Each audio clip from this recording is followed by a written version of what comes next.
My parents put me up for adoption because I was a boy. My mom said, "I wish you died as a baby."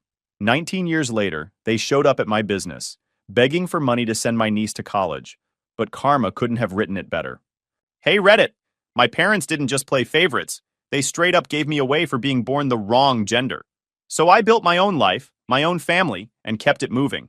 But of course, they came crawling back years later, and things got messy fast. Before we get there, let me start at the real beginning. I'm 25, run a couple repair shops and a small wholesale line. Self-made, mostly. But that's not where this starts. This starts in company housing next to an industrial strip in Jersey City, where everyone knew everyone's business and nobody minded their own. Row houses pressed together like sardines. Noise from factories bleeding through walls. Diesel, fried food, and humidity hanging in the air. Gossip traveling faster than shift whistles. Mrs. Cautry, 2 doors down, once told my mother she'd seen me playing outside before my mother even knew I'd left. Sirens were background noise. Workers trudged home with grease on their uniforms and no hope of getting out. That was the world. I was the third kid. Unplanned. Unwanted. My parents, Ferris and Salma, already had 2 daughters when I showed up and ruined their system. Layla first, then Noor. They weren't rich. Delivery routes and mall retail don't go far. 2 kids was manageable. 3 was a burden, especially when the third came out with the wrong parts. Salma had a brilliant cost-saving plan. Hand-me-downs on rotation between my sisters. When I arrived male, she didn't adjust. She forced it anyway. I have fractured memories from age 5, 6, sparkly hair clips pinned to my head because they were already there. A lunchbox with Noor's name scratched out, mine scrawled underneath. Pink sneakers, a princess backpack, a ruffled jacket. Every item screamed wrong, and Salma dared me to complain. School was a nightmare. Kids have radar for weakness. They locked onto me instantly, called me Noor, used my sister's name like it was mine. I'd take the clips off before school. Salma would slap them back on. Said we couldn't afford new ones. Said I should be grateful. The bullying escalated daily. Shoves, trashing my lunchbox, games where they'd yell, "Hey Noor!" and laugh no matter what I did. They followed me home chanting it. Neighbors watched through curtains and did nothing. Bathroom breaks were the worst. Boys blocked the door. Said I didn't belong. Teachers saw it and shrugged. Small community logic. If everyone knows, then nobody has to help. I'd come home crying. Ferris ignored me. Salma called me dramatic. My sisters thought it was comedy. Noor would repeat the insults at home just to watch me flinch. Layla joined in because it was easier. Salma never stopped it. Sometimes she smiled.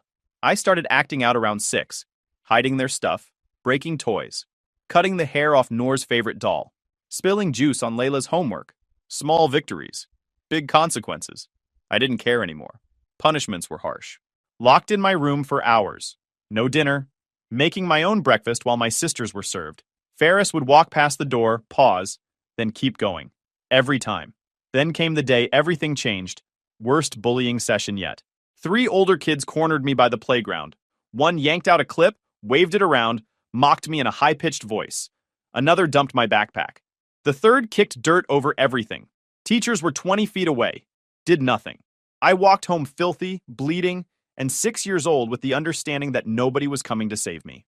Salma was in the living room with photo albums, getting ready for some family event. On the table sat a framed photo from a few months back. Ferris, Salma, Layla, and Noor in the center. Me on the edge, half-cropped, barely in frame. They'd paid for that photo, dressed up for it, and positioned me like an afterthought. I knew instantly it wasn't the photographer's choice. Something snapped. I grabbed the frame and smashed it. Glass everywhere. The photo torn. Everyone froze. Noor screaming, Layla crying, Ferris standing but not moving. Salma just stared. She didn't yell. That was the terrifying part. Her voice was calm, final. We're done. Like she'd been waiting for an excuse. She sent the girls to their room and made me clean every shard of glass while she watched. Didn't speak, didn't move, just watched me pick up pieces of a family I'd never really been part of. 2 days later, they told me I was leaving. Put me for adoption. They didn't do formal adoption paperwork right away. Couldn't afford the fees, didn't want the hassle of court dates and social workers. Instead, Ferris knew this couple 1 town over who ran a tailor kiosk with a T-window attached. Rena and Dev. Late 30s, no kids, worked brutal hours. They'd tried for children for years, looked into adoption, but the process was expensive and slow. When Ferris showed up offering a 6-year-old who needed a home, They saw it as fate. I remember the conversation. Me standing in the hallway, hidden behind the door. Ferris telling Salma the arrangement was set. My sister celebrating. Actual joy. Salma saying the couple was poorer than us, that I probably wouldn't finish school. She didn't care. Neither did anyone else. Nor asked if they could have my room. Salma said yes. They were already dividing the space before I'd even left. That night I packed my stuff. One bag. Clothes that fit. The lunchbox with the scratched-out name. Not much else. I stared at the cot in the corner of my sister's room. The blanket with the hole. The cracked ceiling I'd memorized. Thought I should feel sad. Felt nothing. The drive over was silent. Ferris didn't talk. I didn't cry. Just watched the industrial strip fade into residential blocks, then into a different set of row houses. Same poverty, different zip code. He changed the radio station twice, never found anything he liked. Never looked at me. Rena and Dev's place was tiny. One bedroom. They'd converted their storage room into a space for me. Bare walls, thin mattress, but it was mine. A real room. A small window with a blue curtain, my favorite color. Later, I learned Dev guessed, but at the time it felt like someone finally saw me. Rena was warm immediately. Practical. Blunt in a good way. She looked at my hair clips and lunchbox, said nothing, just started gathering items for donations. Then she took me to a thrift store and let me pick out my own clothes. Plain, normal, boy clothes. When we got back, she helped me cut the clips out of my hair. Fresh start, she said. No lecture. Just freedom. Dev was quieter, but kind. He showed me around the kiosk, explained how things worked. They were grinding 14-hour days, but they made space for me without complaint. That first week, Dev closed early 3 days in a row just to help me settle in. Rena said he'd never closed early in 8 years. The guardianship stayed informal for 2 years. Then a school administrator started asking about my enrollment paperwork. Dev spent 3 weekends tracking down Ferris, getting signatures for temporary guardianship. The process cost $400 in filing fees they didn't have. Rena worked extra shifts to cover it. I found the receipts years later. Saw the dates. Saw the sacrifice. For months, I waited for the trap. Expected Rena and Dev to turn mean. Trauma wires you for betrayal. But they stayed consistent. Fed me. Talked to me. Treated me like I mattered. It took almost a year before I believed it. The moment was small. I broke a plate washing dishes. It shattered everywhere. I froze, waiting for punishment. Dev just handed me a broom. Accidents happen, he said. That was it. No yelling. No locked rooms. No skipped meals. Just a broom and a calm voice. I cried that night for the first time since leaving Ferris and Salma. I got back into school that fall. Mid-session transfer was rough, but no more Noor nickname. No more playground ambushes. Just quiet days, learning to be normal. I started helping at the kiosk around age 8. Organizing supplies, cleaning the tea window, running change. By 10, I was handling alterations pickup and basic bookkeeping. Turned out I had a head for numbers and systems. Rena quizzed me constantly on margins and costs. I always got it right. Dev taught me how to negotiate, read people, spot good fabric from bad. Said it would matter more than any degree. High school was where things clicked. Business classes, accounting, basic economics. Teachers pushed college. I was thinking bigger, not climbing someone else's ladder, building something of my own. After graduation, I told Rena and Dev I'd run the kiosk full-time. Let them rest. They shut that down instantly. Said I was going to college, non-negotiable. They'd been saving for years. Lived like monks, no vacations, no unnecessary purchases. Dev had been doing side repair jobs for a decade. I argued, said they'd already given me everything. Rena gave me that fierce look and said they were giving me one more thing whether I liked it or not, a future without limits. So I went, studied business and systems. Every break and weekend I worked at the kiosk, learning what classrooms couldn't teach. Graduation day, they were front row, dressed sharp, beaming. They'd invited Ferris and Salma. Neither showed. It stung, but Rena and Dev filled the space. Rena cried during the ceremony. Dev's hand shook when he took photos. They were proud, truly proud. After college, they handed me everything they'd saved. $17,000. I tried to refuse. Dev refused my refusal. So I took it and made a vow. Every dollar would count.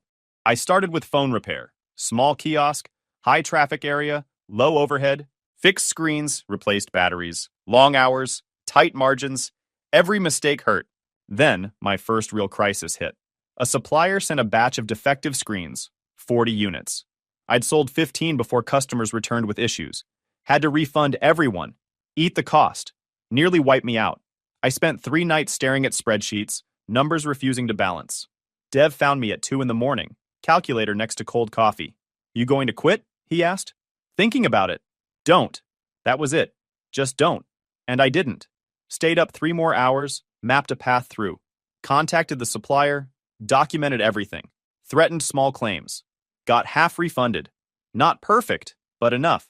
I rebuilt trust one repair at a time. If a phone wasn't worth fixing, I told the customer straight. They remembered that.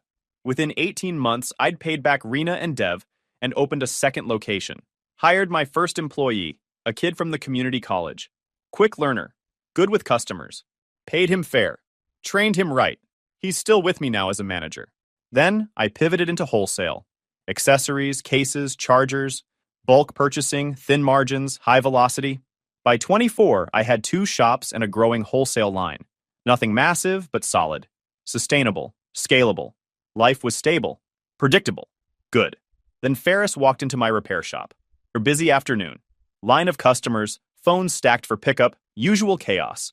I looked up from a screen replacement and froze. Ferris, standing in my shop. Older, grayer, but unmistakably him. The man who'd driven me to Rena and Dev's place 19 years ago and never looked back. Same posture, same way of standing with his weight on one foot. Recognition hit me like a punch. He walked up to the counter grinning, opened his arms for a hug. Customers were watching. I went through the motions. Felt like embracing a stranger. His cologne was different, but the grip was the same. Weak, perfunctory. The kind of hug you give someone you're obligated to touch, but don't actually want to hold. I pulled him aside. He was loud, praising me, saying how proud he was, how he'd heard about my success from someone who knew Dev, acting like my business was a family achievement, like he'd contributed somehow, talking about my drive, my talent, my business sense, using words like our and we when describing what I'd built, making customers think he'd been part of it. Your mother's going to want to see this place. I'll bring her by this weekend. Not a question. A statement. Assuming I'd be thrilled. Assuming 19 years of silence could be bridged by proximity to success. I didn't commit to anything. He left after 10 minutes. The rest of the day was a blur. Kept messing up repairs, zoning out mid-transaction. Mike asked if I was okay twice. I waved him off. Couldn't explain. Didn't want to. That night I went to Rena and Dev's. Told them everything. Said I didn't want to see Ferris and Salma. That they'd given up any right to my life when they'd handed me off 19 years back. Rena got that look. The one that meant incoming wisdom. Said forgiveness isn't about them. It's about me. That anger only hurts the person carrying it. I loved her, but she was wrong on this one. Some anger is justified. Some anger keeps you safe. Dev stayed quiet, then said one thing. They don't get to show up just because you're doing well. If you meet them, you set the rules. I agreed to meet on one condition. Rena and Dev had to be there. I needed witnesses. Needed people who actually cared in the room. Weekend came. Ferris and Salma showed up at Rena and Dev's place. Salma looked older. Tired in a way that suggested years of poor choices catching up. I'd imagined this moment 1,000 times. Thought they'd apologize. Acknowledge what they'd done. At minimum, show some awareness. Stupid of me, really. People like that don't develop self-awareness just because time passes. Instead, Salma opened with gratitude instructions. You should thank us. We found you wonderful parents. Look how successful you are. The audacity was almost impressive. Thank them for abandoning me? For the cropped family photos and the deliberate cruelty? For the sparkly clips and the playground beatings they enabled? Rena squeezed my hand under the table. Her signal to stay calm. I forced diplomacy. I'm blessed to have Rena and Dev. The rest was surface-level garbage. How's business? What are your plans? Nobody asked about the hard years. The nightmares that lasted until I was 16. The way I still flinched when people raised their voices too quickly. Ferris tried humor at one point. Made a joke about me turning out better than my sisters. Like it was a competition he'd won. Salma laughed. Hollow, performative. Dev's jaw tightened, but he stayed quiet. They left after an hour. I thought that was it. One awkward reunion, case closed. The next day, Salma called. I didn't recognize the number. Almost sent it to voicemail. Her voice. 19 years since I'd heard it on the phone. She got straight to business. No warmth, no small talk. She needed money. $18,000. Noor's daughter got into some certification program. Tuition was covered, but fees weren't. Plus, they had some informal loan from a friend that was coming due. How much exactly for which part? I asked. 18,000 total. It's all urgent. I'll need documentation. Certification invoice, loan breakdown. Who's owed what? Silence. Then irritation.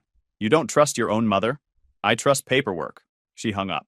I sat there staring at my phone, that familiar childhood anxiety creeping back. The feeling of waiting for punishment, waiting for the other shoe to drop. I texted Salma. Simple message. Send me the certification invoice and loan details. I'll pay the institution directly. 3 days of silence. Then a different number called. Late night. I almost ignored it, but something made me pick up. Voice note. Shaky, soft. Layla, the younger of my 2 sisters. The voice note played in my quiet apartment. I hadn't heard her voice since childhood. It sounded different. Adult. But something in the cadence was familiar. The slight hesitation before certain words. The way she rushed through uncomfortable parts. Hey, bro, it's Layla. I know this is weird. Haven't talked in forever, but I was hoping we could meet up. Just catch up. No pressure. Maybe that train station cafe near you? Saturday afternoon? Bro. First time she'd ever called me that. The word felt calculated. Strategic. But part of me, the part that still wanted family, considered it. I texted back. Why now? Her response came fast. I've been wanting to reach out for a while. Life stuff. Would be good to reconnect. Something felt off, but I agreed. Train station cafe. Public. Saturday at 2. She showed up on time. Dressed nice. Smiled wide. Hugged me like we were close. The whole performance felt rehearsed. Her perfume was too strong. Her laugh too loud. Every gesture slightly exaggerated, like she was performing for an invisible audience. We ordered coffee. Small talk for 10 minutes. Then she eased into it. So, Mom mentioned you might help with the certification thing. That's really generous. Still waiting on documentation. Yeah, they're working on that. It's just, family should help family. Family usually sticks around longer than 6 years before asking for money. She laughed. Uncomfortable. Tried a different angle. Softer voice. Leaned in like we were sharing secrets. I get why you're guarded. What they did was messed up. But they were young. Struggling. People make mistakes. Mistakes are forgetting to pick you up from school. Not years of deliberate cruelty. She kept talking. Mom said not to bring up the money right away, but I guess I already did. She laughed nervously, realizing her slip. There it was. The admission. This whole thing was orchestrated. Salma had sent her as a messenger. Test my boundaries. Apply pressure through family channels. I wondered how long they'd rehearsed this. Whether Layla had practiced her lines in front of a mirror. Very family first. Very sales funnel. I kept my tone flat. She flushed. It's not like that. It's exactly like that. You wouldn't be here if Salma hadn't sent you. I stood up. Left cash on the table. Walked out while she was still processing. Heard her call my name once. Kept walking. 2 days later, Noor called. Didn't waste time with pleasantries. So you're really going to leave your niece hanging? After everything? After everything? Break that down for me. You know what I mean. You got lucky with Rena and Dev. Now you're successful. The least you could do is help family. I've asked for documentation 3 times now. The certification invoice. Who's the program through? Silence. Then, too quickly. It's through a career training center. Mom has the details. What's the center called? I don't remember exactly. It's legitimate, though. Send me the name. I'll look it up and pay them directly. Why are you being so difficult? I'm being careful. There's a difference. She switched approaches. Voice going sickeningly sweet. Look, what if we keep it small? Just 5,000. For the certification only. Would that work? Interesting. Lower number. Different sister. Same pressure campaign. And still no documentation. They were testing price points like I was a market they were trying to crack. Send me the invoice. Mom's handling the paperwork. Then Mom can send it. She hung up. I made one decision. Started tracking every call, every text, every demand. Timestamps. Exact wording. Dev had taught me early that records matter when people start rewriting history. One folder, one timeline. That's it. That weekend, Noor showed up at my main shop. Didn't buy anything, just browsed. Taking selfies. Posting them with captions like family business vibes and supporting my brother's hustle. Tagged the location. Made it look like she was involved. Mike texted me screenshots. She was building a narrative. Fake involvement. Fake support. Setting up for when she'd inevitably claim I owed her. My staff asked if she got a discount. I told them to charge full price. She made a scene at checkout. loud enough for customers to hear. You're charging your own sister? That's messed up. I was in the back but heard everything. Came out. Kept my voice level. Everyone pays the same, including family. Her face went red. She paid, left her items on the counter and walked out. I addressed my staff immediately. If anyone claiming to be family tries that again, same policy. No exceptions. The message was clear. They could try to leverage the relationship, but it held no weight here. 3 days later, the real escalation started. I was at the main shop. Midday Wednesday. Moderate traffic. Fixing a phone when my tech lead came back looking uncomfortable. There's a woman at the counter. Says she's your mother. She's making a scene. I walked out front. Salma, standing at the counter with customers behind her, loud and performing grief, hand to her chest, voice trembling on purpose. My own son won't help his family. After we gave him life. After we found him good parents. Customers stared. My staff froze. Classic manipulation, public pressure, force a response where she could play the martyr and I could play the villain. I kept my voice level. We're not doing this here. Leave or I'll have you escorted out. You'd call security on your own mother? I hired them for exactly this situation. Her face tightened. She leaned in, whispering venom. You owe us. We could have made a different choice. We didn't. A threat. A reference to the procedure she'd later admit to scheduling. Even then, she weaponized my existence. I gestured to my tech lead. He called security. She left before they arrived, but not before tossing one last line over her shoulder. This isn't over. In the back room, my jaw locked so tight it hurt. I couldn't unclench for 10 minutes. That evening, Dev called. His voice was tight. Ferris showed up at the kiosk. During rush, tried to pull me aside for a man-to-man talk. Said we stole his son. That we poisoned you against your family. Customers heard everything. Rage hit instantly. Coming after me was one thing. Dragging Rena and Dev into it crossed a line. What happened? I told him to leave. He wouldn't. Rena stepped in, set boundaries. Loud enough for the whole kiosk to hear. He left eventually, but not because he wanted to. He was right about one thing. Ferris wasn't done. 2 days later, a supplier called from an unknown number. Got a weird call. Someone saying you're going bankrupt. That you won't pay invoices. Wanted to check in. Who called? Didn't give a name. Older guy. Said he was family. I thanked him and called 2 more suppliers. Both had received similar calls. Ferris still had connections from his delivery days, and he was weaponizing all of them. Then came the licensing complaint. Anonymous tip triggered an inspection. My paperwork was clean, but the disruption cost me 2 days and 1 wholesale account that paused orders until things stabilized. The inspector apologized. Said the complaint was obviously bogus, but the city had to respond. A week later, my second location got hit with a safety complaint. Different angle, same intent. Baseless. Disruptive. The pattern was obvious. Keep hitting me until I broke or paid. I went fully procedural. Installed cameras at both shops. Gave staff a script. Please leave or we'll call security. Called a lawyer. Had a cease and desist drafted. No trespass notices. One more incident and it became criminal. The lawyer mailed everything certified. Warned me it could take time.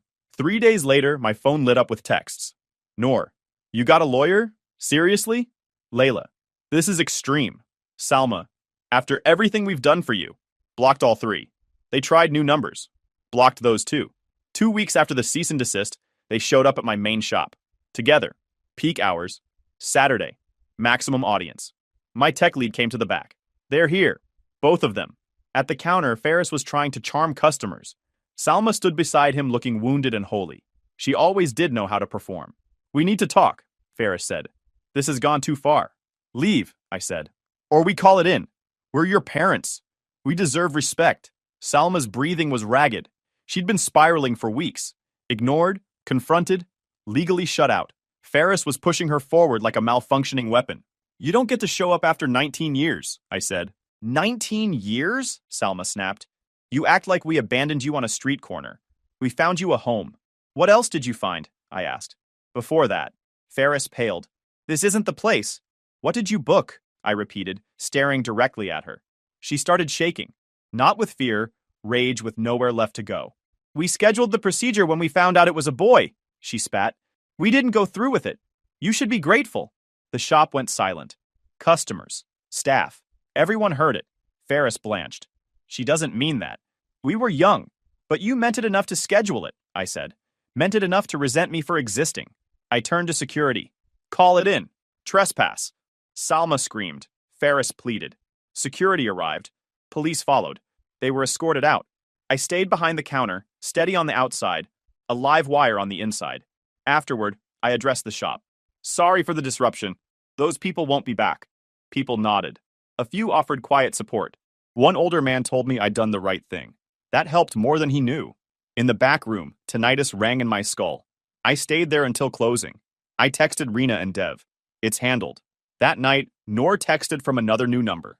Called me cruel. Said I was destroying the family. I sent one line back. They scheduled an appointment to end me. They don't get access after that. Blocked the number. 3 days later, Layla texted from yet another number. We need to talk. Just you and me, please. I didn't respond to Layla's text for 3 days. Let it sit. When I finally replied, I kept it minimal. One question. Why? Her response took hours. Long message. Said she needed to show me something. Said it was important. Against better judgment, I agreed to meet. But my way. Coffee shop 2 blocks from my place. Afternoon. 1 hour max. She showed up carrying a manila folder. Looked nervous. Different nervous than the cafe meeting. This felt genuine. No performance. We sat. She didn't order anything. Just slid the folder across the table. I found this cleaning out old storage. Thought you should have it. Inside was a school form. Elementary level. Multiple dates. Sign-out sheet for early pickup. Most kids had parent signatures. My row had a pattern. Not picked up, written over and over. Dozen times at least. While my sister's rows showed regular pickups. Evidence of deliberate neglect. Documented. Dated. No room for interpretation. Underneath was a photo.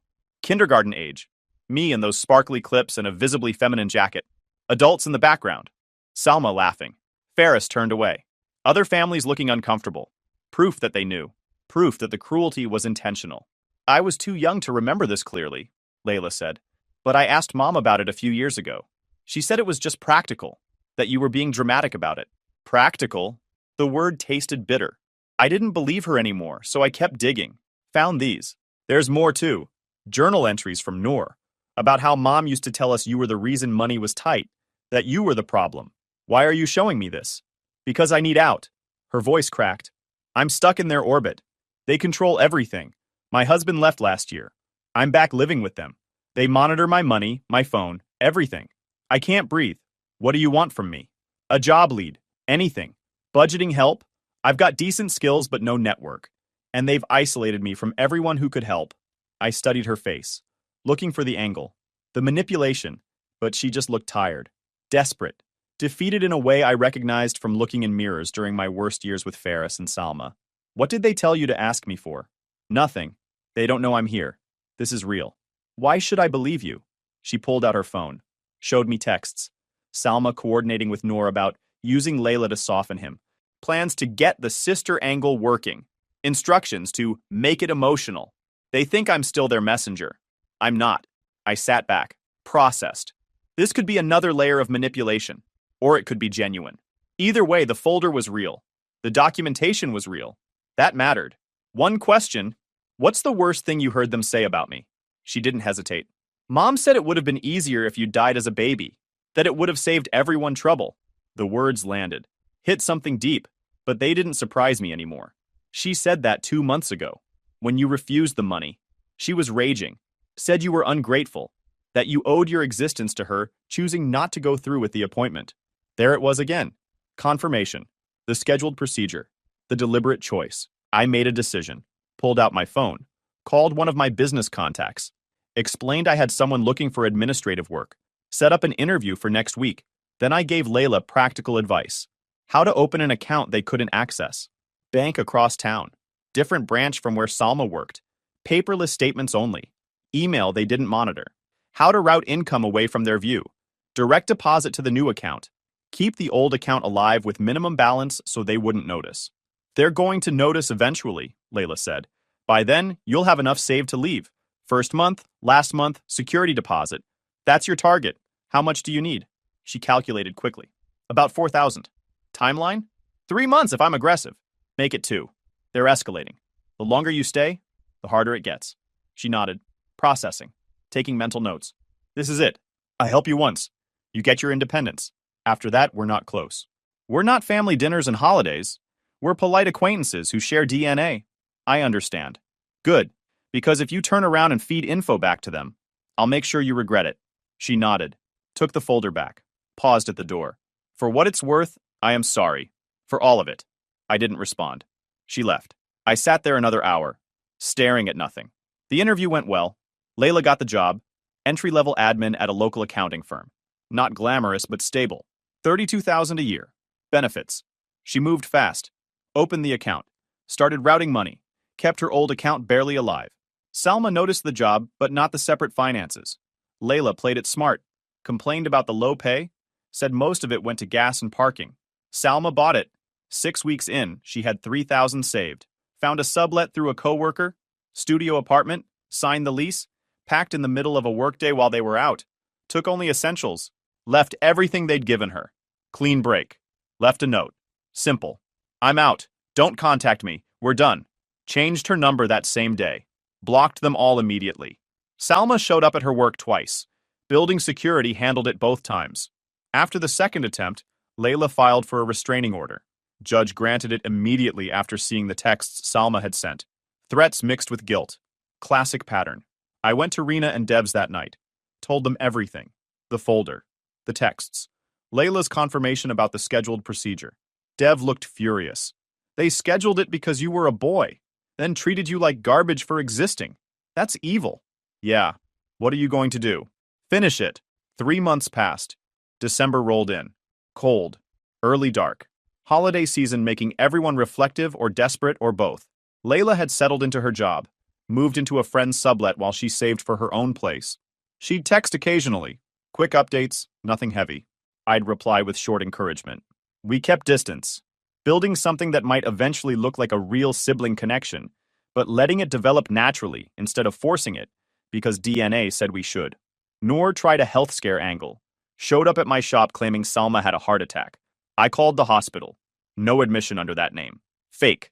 I told her to leave. She threatened to go public about how cold I was. I told her to go ahead. She did. Posted online about her heartless brother who abandoned his family. Tagged local business groups. Made up stories about holidays I'd supposedly refused to attend. Painted herself as the victim. Me as the villain. My response was measured. I posted the cease and desist, the police report from the trespass, and one statement.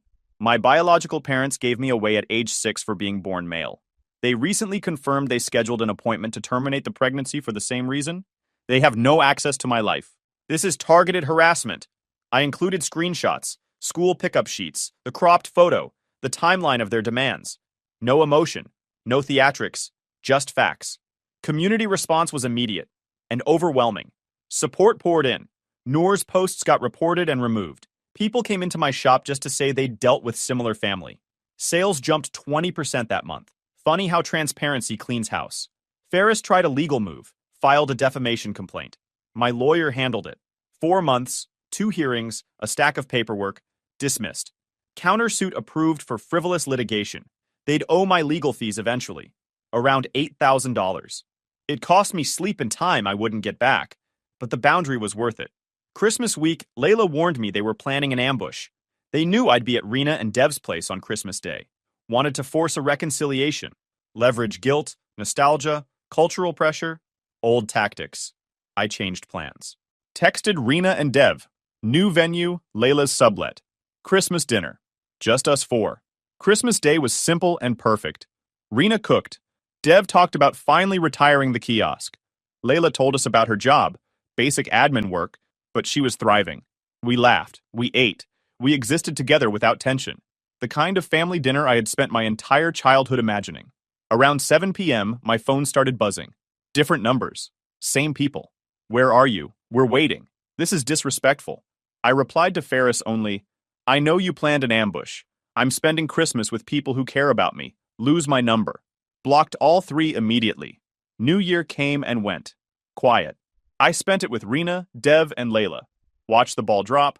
Made resolutions. Laughed about nothing important. It felt like borrowing a life from someone who grew up loved. February. My birthday. 26 now. Rena and Dev threw a small party. Friends, cake, warmth. Dev made a toast about chosen family, about how blood doesn't make people stay. Choice does. I looked around the room and felt something settle in me. Peace, maybe. March brought spring. Business expanded. 2 more techs hired. Wholesale line grew again. Layla got promoted. Started dating someone from work. Steady guy, grounded. I met him once. Approved instantly. She looked safe with him. That mattered more than anything. One afternoon, Noor walked past my shop. Looked through the window. We made eye contact. I didn't move. She kept walking, and I noticed her phone screen was cracked clean through. She didn't come in. Pride or fear, didn't matter. She walked past like a ghost from a dead life. April. Almost a year since the first reconnection. The harassment had stopped, not because they'd found maturity, but because consequences had finally caught up. The trespass charge stuck. Small, but enough to make Ferris lose a long-term delivery contract. Too much customer disturbance risk. He appealed. Got denied. Paperwork doesn't sympathize. Layla told me he'd been piecing together day labor ever since. Salma faced her own fallout. The video of her screaming about wishing I hadn't been born circulated online. Customers recognized her. A manager pulled her aside and said her presence made people uncomfortable. HR framed it more gently, but the result was her termination. Retail doesn't tolerate walking PR disasters. Noor's MLM collapsed too. Hard to build a team when your name brings up chaos on Google. Her downline evaporated. She sold her car to cover debts from products she couldn't move. I didn't celebrate any of it. Didn't need to. Life handles people like that eventually. But the damage they did to me didn't evaporate with theirs. Trauma lingers. I still couldn't shake the insomnia that started during the supplier sabotage. Still checked my locks 3 times every night. Still felt my stomach drop when an unknown number called. A customer raised her voice last month. Normal frustration. I still dropped a screwdriver. Had to pick it up twice before my hands worked. Spent 20 minutes in the back room breathing through it. Dev noticed. Told me gently that maybe it was time to talk to someone. Maybe it is. Healing isn't linear. Last I heard, Ferris was bouncing between odd jobs. Salma was working part-time at a dollar store. Noor was doing nails at a strip mall salon, pretending the MLM never existed. Layla was thriving. New apartment, new job, real stability. She fought hard for it, earned it. And me? 3 shops, a growing wholesale line, parents who loved me, a sister who rebuilt herself, a community that had my back. I wasn't just surviving them anymore. I'd outgrown the entire shape of the world they tried to force me into.